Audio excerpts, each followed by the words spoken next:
हिंदुस्तान जिंदाबाद, बहुत प्राउड है हमारे प्रधानमंत्री जी पे। और आज हमने चांद पे मतलब तिरंगा फहराया है। अच्छा, आप सभी जो है पीएम मोदी को जो है सबसे ज़्यादा क्रेडिट दे रहे हैं। मैं जानना चाहूँगी कि आप पीएम मोदी को क्यों क्रेडिट दे रहे हैं, जबकि इसरो ने काम किया है, जो हमारे साइंटिस्ट थे उन्होंने काम किया है। हम एक महिला है, इसलिए मैं अपने घर से ही बात शुरू करती हूँ। घर का मुखिया अगर अच्छा होता है ना तो वही काम चलता है। हमारे प्रधानमंत्री जो देश के मुखिया अच्छे हैं तो उनका एक लीडरशिप है कि कैसे काम करवाना है। तो बस यही वजह है कि उनको सब इतनी अहमियत दे रहे हैं। अगर घर की गृहिणी अच्छी होगी ना तो उसको आप लाख रुपया भी दोगे तब भी अगर अच्छा चलाएगी, और उसको पति की 10,000 भी दोगे तो वो काम वाली नहीं रख के खुद काम करके घर उसे कैसे चलाना है। इसलिए मोदी जी को पता है कि देश कैसे चलाना है। मैं एक महिला हूँ, इसलिए महिला के तरीके से आपको बात बता रही हूँ। अच्छा, आप कह रही हैं कि जो मूवमेंट है मोदी जी की वजह से, कहीं ना कहीं सपोर्ट में खड़े थे मोदी जी। हाँ, अगर बात करूँ 15 अगस्त की, तो मोदी जी लाल किले से बोलते हैं कि हमने जो है 15 लाइव गई थी, मैंने वहाँ जी लाइव देखा है। मैंने भी देखा है। उन्होंने कहा है कि हमने 15 करोड़ जो गरीब वर्ग के लोग थे उनको हमने मिडिल क्लास में शिफ्ट कर दिया है। वाकई इस बात में सच्चाई है? सच्चाई है। पहले तो एक बैंक में अगर खाता भी खुलाना होता है मिडिल क्लास के आदमी को तो उसे 3 गारंटर चाहिए। वो पहले धक्के खाएगा जब तक उसे कोई अपना कोई मतलब नहीं होता। पड़ोसी अगर किसी पड़ोसी का बैंक में खाता है तो जब तक उसे घर में 4 चक्कर नहीं लगवाएगा वो अपना उसको गारंटर नहीं बनेगा। कौन किसी का। लेकिन आज वो अपना आधार कार्ड अपना वो लेके सीधा बैंक में जाओ और अपना खाता खुलवा लो। भाई, कुछ लोग कह रहे हैं कि चंद्रमा पे चंद्रयान को भेजने से क्या होगा। इस देश की तो बात करते नहीं है मोदी। बेरोजगारी फैला रखी है, महंगाई फैला रखी है। अब मजदूरी करके काम तो भगवान मैं बोलूँगी कि हाँ जी मुझे बनी बना रोटी मिल जाए, रोटी बेल के बनाने आटा गूंद के तो खुद ही खाना पड़ेगा ना। काम तो खुद ही करना पड़ेगा। काम की रोजगार की कोई कमी नहीं है लेकिन करने वाला चाहिए। हमारे भी बच्चे हैं, पति है जी, मैं घर बैठ जाऊँ जी ऐसे तो मोदी जी घर में तो आटा तो नहीं डाल के जाएंगे। उसके लिए आपको सुबह उठना है। अपना मोदी जी खुद 4 बजे उठते हैं, अपना काम करते हैं, तो कमाने के लिए काम तो करना पड़ेगा ना। कोई रोजगार नहीं है। दर्जी अपना दर्जी का काम करे, मोची अपना का, सबने अपना रोजगार छोड़ रखा, अपना अपना काम सब करे। जी कहते हैं पकोड़े तलो ये एक रोजगार है, लेकिन देश के युवाओं को चाहिए कि सरकारी नौकरी हो, रोजगार के अवसर हो। सरकारी नौकरी भी मिल रही है लेकिन वो इस लायक बने ना। किसी काम का आप जो काम उसके लिए आपको कोई काम सीखना पड़ता है। मोदी जी ये नहीं कह रहे कि तुम पकौड़ा ही तलो। भाई ये नहीं कि बेरोजगार तुम मत बैठो, कुछ भी करो लेकिन तुम काम करो। ये नहीं कि भाई तुम पढ़ाई नहीं कर पा रहे हो तो उसमें तुम फांसी लगा के मर जाओ, नौकरी नहीं है, दूसरे पे बल्ले मत डालो भाई, है ना। अब घर में बच्चे जी हमारे बाप ने कुछ करके, बाप तुम्हारा गरीब था लेकिन तुम तो गरीब मत मरो, तुम कुछ काम करो, जो मिलता है वही काम करो। कुछ काम करना चाहिए ना। मैम कह रही है कि काम इम्पोर्टेंट है, आप क्या कहना चाह रही हैं? काम भी इम्पोर्टेंट है। और जैसे अपनी जो भी इंडियन जनरेशन है जितना स्टडी कर रही है, मोदी जी कर रहे हैं, जैसे जो भी हैं इंडस्ट्री कर रहे हैं। अब कुछ जैसे हमें ये है कि हम तो इंटरनेशनल की बात करते हैं, जैसे कि इंटरनेशनल वालों को तो मोदी जी ने बहुत सपोर्ट किया है, क्योंकि अभी इंडिया के नाम से जानने लगे हैं। कल मोदी जी इंडिया में नहीं थे, लेकिन टीवी पे लाइव आकर के भी जो है देश का झंडा दिखा रहे थे। वो पूरा लाइव देख रहे थे। जो इसरो देख रहा था, जो साइंटिस्ट देख रहे थे, वो लाइव आकर के जो है कहीं ना कहीं सपोर्ट में खड़े हुए जाते हैं, किसी भी कंट्री में जाते हैं तो इंडियन का पासपोर्ट इंडियन के नाम से वो मतलब मोदी जी ने इतनी रिस्पेक्ट हमारी सभी ने की कर दी है। मैं तो इंटरनेशनल नहीं हूँ, एक महिला हूँ, हाउसवाइफ हूँ। और मैं भी आज के 30-32 साल पहले दिल्ली आई थी और मेहनत करके कमाई। मेहनत करो तो काम की कोई कमी नहीं है। मतलब कम पढ़ा लिखा भी अपना रोजगार के कमा सकता है और पढ़ाई करके भी। किसी पे ब्लेम देना गलत है कि नौकरी नहीं है, वो नहीं है। अगर तुमने नौकरी के लायक पढ़ाई की है तो वाकई में तुम्हें नौकरी मिलेगी, नहीं है तो अपना कुछ काम धंधा करो। जी कहते हैं कि सबका साथ, सबका विकास, सबका विश्वास, जो कहते हैं वो पूरा करते हैं। बिल्कुल करते हैं जी। लेकिन अगर बात करें, अभी उनकी एक क्लिप वायरल हो रही है कि दरभंगा एम्स की वो क्लिप है। उन्होंने कहा है कि हमने दरभंगा में एम्स बना दिया, लेकिन ज़मीनी स्तर पे जब वहाँ पर जाकर देखा तो वहाँ पे कोई भी हॉस्पिटल नहीं था। आखिर मोदी जी ने ऐसा कैसे कह दिया? नहीं, ऐसा तो नहीं है। जो किया है वो काम किया है। अब तो दिल्ली में भी कई साल पहले जी छोटे एरिया में वो की जो हॉस्पिटल खुल गए, लेकिन बनने में करने में टाइम लगता है। लेकिन हाँ, आप जाके देखो। मैं तो कभी दरभंगा गई मुझे पता नहीं, लेकिन अब मैं तो दिल्ली का ही पता है, मैं तो यहीं रहती हूँ। लेकिन हाँ, सुविधाएं मिल रही है आम पब्लिक को। पहले तो बहुत दिक्कत होती थी लेकिन अब बहुत सुविधाएं मिल रही है आपको। क्या लगता है 2024 में क्या इस बार बात सुनती है, पहले पुलिस भी बात नहीं सुनती थी। डरते थे? नहीं, डरते हैं अभी सभी डरते। पहले ऐसा था, डर लगता था किसी भी मतलब पुलिस वाले से जाके, मतलब चलो ऐसे नहीं बोल सकते हम कि सभी से कुछ एक।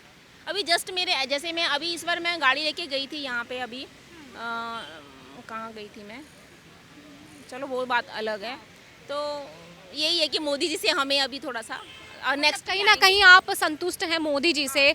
और 2024 की अगर बात करें, एक तरफ जो है विपक्षी पार्टी इंडिया है, तमाम जो विपक्षी पॉलिटिकली बात नहीं है, ये है सबका साथ सबका विकास, देश का विकास होना चाहिए सबको, और उसमें सबको ही देख रही है ना विकास हो रहा है कि नहीं हो रहा है। सड़कें बन रही है, एकदम खड़े खड़े सरसों तो नहीं उगेगी ना, हाथ में सड़कें बनी है, पुलिस ठीक हुई है, ट्रैफिक ठीक हुआ है।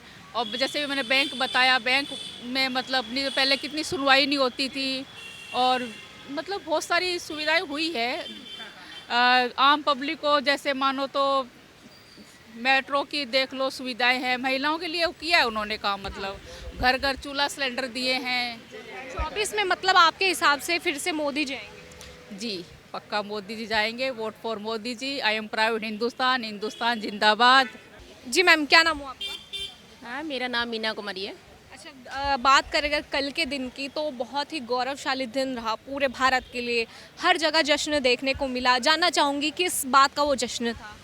वो चंद्रयान, हमारे जो इंडिया ने चंद्रयान भेजा था, वो हमारे मून में सेफली लैंड हुआ है। जी। जैसे पहले भेजा था तो रास्ते में 1-2 सेकंड का कुछ हो गया था, हाँ। तो वो नहीं लैंड हुआ था। तो अभी इस वक्त बिल्कुल सेफली लैंड हुआ है, और हमारे देश के लिए प्राउड का मोमेंट है बहुत। तो हम सभी इंडियंस को मोदी जी का धन्यवाद करना चाहिए। मोदी जी का धन्यवाद। अगर बात करूँ, पूरी मेहनत साइंटिस्ट की थी, इसरो की थी, और उनका भी साइंटिस्ट, ऑल साइंटिस्ट का ही धन्यवाद करेंगे। हाँ। पर साथ में हमारे देश के प्रधानमंत्री ने भी इसका साथ हमारा सपोर्ट किया है, जी। जिससे कि हमारे इसरो ने पूरा जीन जान लगा दिया इतने दिनों में, और ये सफल हुआ हमारा प्रयास। मोदी जी ने ऐसा क्या किया, आप मुझे बताइए। चलो, उन्होंने गाइडेंस या पैसे, जैसे कि पैसे अपना फाइनेंस किया उन्होंने, जैसे तो उस मामले में उन्होंने हेल्प वो किया उन्होंने। तो जब से मोदी जी आए हैं तो हमारे इंटरनेशनल, अच्छा, आप कहीं ना कहीं कह रही हैं कि मोदी जी के आने से इंटरनेशनल लेवल पे बात बन चुकी है। अगर मैं बात करूँ, इंटरनेशनल रहते हैं, उनको पूछो मोदी जी ने उनका क्या कितना वो। मैम क्या नाम हो आपका? सिद्धिका। आपको पता होगा कि कल हमारे देश के लिए बहुत बड़ा दिन था, क्योंकि चंद्रयान 3 का जो मिशन था वो सक्सेसफुल हो गया। आपको कैसा लग रहा है? बहुत अच्छा, प्राउड फील हो रहा है। अच्छा, प्राउड फील हो रहा है। अगर हम देखें कि देश विदेशों में कोई भी इस काम को नहीं कर पाया, साउथ की ओर जो है, चंद्रमा की ओर जो है, हमारा जो है इसरो का जो मिशन था वो पूरा हुआ। उसके बावजूद अब जो है पाकिस्तान में भी हमारे देश का नाम ऊंचा हो रहा है। कैसा लग रहा है आपको उस चीज़ में? बहुत ज़्यादा अच्छा, प्राउड हो रहा है, बहुत ज़्यादा क्या फील। लग रहा है वैज्ञानिकों की जो मदद थी, जो काम था, वो रंग लाया? हाँ, क्या लगता है इसका श्रेय किसको देना चाहिए? साइंटिस्ट सबको, हमारे देश के। देखिए, पहले जो उनका जो 2019 में जो यही जो चंद्रयान 2 का जो मिशन था वो फ्लॉप हो गया था, लेकिन इस बार जो है ऐसा क्या हुआ जो वैज्ञानिकों की जो सफलता है वो रंग लाई है? उन लोग का जो पहले जो उन लोग ने मिस्टेक था ना, तो उसी में उन लोग ने ज़्यादा फोकस किया कि हाँ कैसे हम लोग उसको टैकल कर सकते हैं, हाँ। उस चीज़ को कैसे हम लोग अब कमियों के कैसे पूरी कर सकते हैं। हाँ, उन्हीं चीज़ में मुझे लगता है उन लोग ने ज़्यादा रिसर्च किया होगा इस बीच में। इस बीच की आपने बात की, लेकिन अगर बात करें पीएम मोदी की, तो वो लगातार उनके साथ बने हुए थे लॉन्चिंग के वक्त। और कल जब पूरा देश देख रहा था किस तरीके से लॉन्चिंग हो रही है, उसके बाद हमारा जो सैटेलाइट है वो उड़ रहा है, उस वक्त भी मोदी जी झंडा लहरा रहे थे। क्या आप मानती हैं मोदी जी का इसमें कोई इन्रोलमेंट है? हाँ हाँ हाँ, बहुत। मुझे लगता है वो एकदम पीछे से, मतलब जैसे सपोर्ट करे, जैसे एक पेरेंट्स सपोर्ट करता है, मतलब सामने तो नहीं आता है बच्चों के, लेकिन पीछे से सपोर्ट करता है। जैसे हम कि अपने बच्चों के सामने खड़े हो जाते हैं, लेकिन उन लोग को मोटिवेशन मिल जाता है ना। जैसे मुझे लगता है कि मोदी जी उन लोग के सामने जैसे मतलब है बैकवर्ड, मतलब डायरेक्टली नहीं, मतलब जैसे मोटिवेट कर रहे हैं। अच्छा, जो पाकिस्तान के एक मंत्री है, उनका कहना यह है कि चांद में मतलब झंडे में चांद को लगाने से कुछ नहीं होगा, सितारे को लगाने से कुछ नहीं होगा, बल्कि भारत को अगर देखा जाए तो भारत के झंडे में ना तो चांद है ना सितारा है, बल्कि वो चांद पर पहुंच गया है। नहीं नहीं नहीं, सब ऐसा नहीं है कि भाई क्या झंडा लहराना ही बहुत बड़ी बात होता है। नहीं, उनका मतलब यह है कि हम उनके चांद में, मतलब उनके तिरंगे में चांद है, लेकिन वो चांद पर नहीं पहुंच पाए। वहीं भारत जो है इतनी उपलब्धियां हासिल कर रहा है, तो वो चांद पर पहुंच गया है। हाँ, तो इसमें क्या क्या कहे। तो ये उपलब्धि है देश के लिए नहीं? हाँ, बहुत बहुत बहुत क्या लगता उपलब्धि है कि 2024 की अगर बात करें, लगातार मिशन मंगल हो या फिर चंद्रयान 3 का जो एक तरीके से लॉन्चिंग हो, तो क्या लगता है ये सब मोदी जी के कारण हो पा रहा है क्या? मोदी जी के, हाँ, ज़्यादा तो ये है साइंटिस्ट का ही मेहनत है। हाँ, मोदी जी का सपोर्ट है, ज़्यादा तो हमको साइंटिस्ट का ही मेहनत लगता है। चलिए, अगर इस दृष्टि से ना देखा जाए तो क्या लगता है जिस तरीके से 24 के चुनाव नज़दीक हैं, एक तरफ तो हमारी जो विपक्षी पार्टी है इंडिया वो, और दूसरे अगर बीजेपी को देखें तो क्या लगता है सबसे जो बढ़िया पार्टी है, जो काम कर रही है, जो वादे कर रही है, तो क्या लगता है 24 में कौन हो सकता है? मुझे तो बीजेपी ही लग रहा है। बीजेपी लगता है। जी जी। काम वगैरह किया है कि नहीं? हाँ, मोदी जी तो बहुत सारे ऐसे स्कीम निकाले हैं जो मतलब नीचे जो बैकवर्ड कास्ट है उस सब के लिए तो बहुत अच्छा अच्छा स्कीम सब निकाले हैं, जिनसे मुझे लगता है कि गरीबों को थोड़ा मदद हो रहा है। मोदी जी 15 अगस्त को बोलते हैं कि मेरा देश जो है एक परिवार है, मुझे एकजुट करना है। हमने 15 करोड़ लोगों को जो है गरीब से मध्यम वर्ग में शिफ्ट कर दिया है। क्या लगता है इस बात में कितनी सच्चाई है? मुझे उतना एस्टिमेट तो पता नहीं, लेकिन मुझे लग रहा है कि सब फील्ड में जैसे कोई भी नौकरी हो, कुछ भी हो, उस सबको प्रायोरिटी मिल रहा है। बैकवर्ड कास्ट को, जो ओबीसी है, इस सब में जो आता है उन लोग को प्रायोरिटी मिल रहा है, उन लोग थोड़ा डेवलप हो रहे हैं, मुझे ऐसा फील होता है। लगता है 2024 में फिर से मोदी जी होंगे? जी जी जी, वही होंगे। क्या लगता है? वही आएंगे, मोदी जी आएंगे।